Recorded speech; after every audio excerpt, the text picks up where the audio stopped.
You mentioned the president. I am not going to engage on what the president did. I'm not going to engage on the absurdity that we just ran a clip where a player quotes the president of the United States, and we felt we needed to bleep it. I mean, I'm not going to engage on the absurdity that the day after the president was inaugurated, via his favorite form of communication, Twitter, he tweeted his resolute regard and support of peaceful protests, of which this is as peaceful as it gets. What I will engage on is what is actually happening, because I can't walk past a television screen, news or sports, without seeing this on the bottom line. NFL players protest anthem. It is amazing to get a fact error in a 4-word headline. When people march, they are not protesting traffic.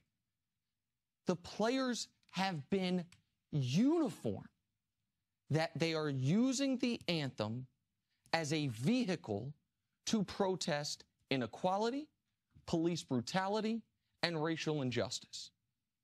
And this story by the president and others, many well before the president ever chimed in, has been hijacked to making it about the anthem, when in reality, the anthem was always just the vehicle. And I want to remind people how this went. Colin Kaepernick was sitting. He wasn't kneeling. He was sitting. Why did he start to kneel? Because he got with a Navy SEAL, Nate Boyer, talked with Nate Boyer. Mm-hmm. Nate Boyer, who sacrificed as much as anyone can for this country without giving their life or limb, talked with him. Nate Boyer says he respects Cap and says, hey, it would sit better with us if you would kneel. Cap said, no problem.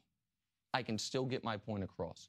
Every time Cap was asked about this, and any player I've heard asked about this, I have not heard one soundbite of a player being anti-military, of a player outwardly attacking the fundamentals of what this country is supposed to be. This is a protest about whether or not the country has fulfilled its promise of equal protection under the law to all of its citizenry.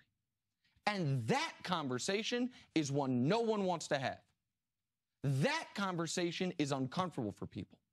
So people literally drape themselves in the flag as a defense of it, forgetting the fact that if we really want to get down to it, if you actually read the U.S. flag code, holding a flag horizontally, laying down, is listed as disrespect. Not standing for the anthem is not.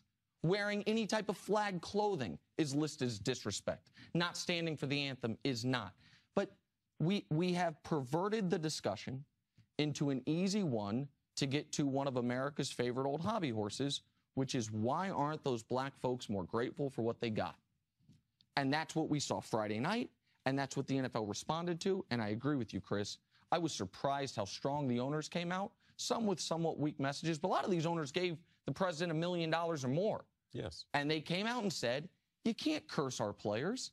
And then as an aside, be like, and you know what? The other thing that's wrong with football, not dangerous enough. Like that. I mean, that's being thrown aside, but that was part of it as well. And so, yeah, the NFL did a good job. I just wish people remembered what this was about. People that are angry about the protests, I just ask you one question, and I beg of you to ask yourself this question and have an honest moment of reflection.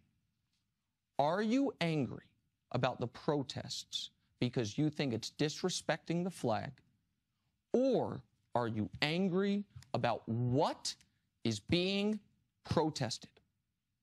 Because if Colin Kaepernick, who started this whole thing, when he was asked, why are you not standing for the anthem, he had said, I'll be honest with you, I think no one protects that flag more than our soldiers. And I do not think our soldiers are treated fairly when they come back to this country. They do not have adequate health care. They do not have adequate benefits. They do not have adequate job opportunities. And until they get that, I'm not standing for the anthem. Would you still be mad? Because you'd be disrespecting the flag just the same way. Or are you mad because deep down you kind of feel like black people got it good enough. Listen, we stopped lynching y'all 90 years ago. We gave y'all the actual right to vote 50 years ago. These days, you almost have equal footing getting into college with us. Chill. And you get to make millions of dollars playing a game. As if that wasn't a skill honed and crafted and worked on. Blood, sweat, and tears. So what are you actually mad at?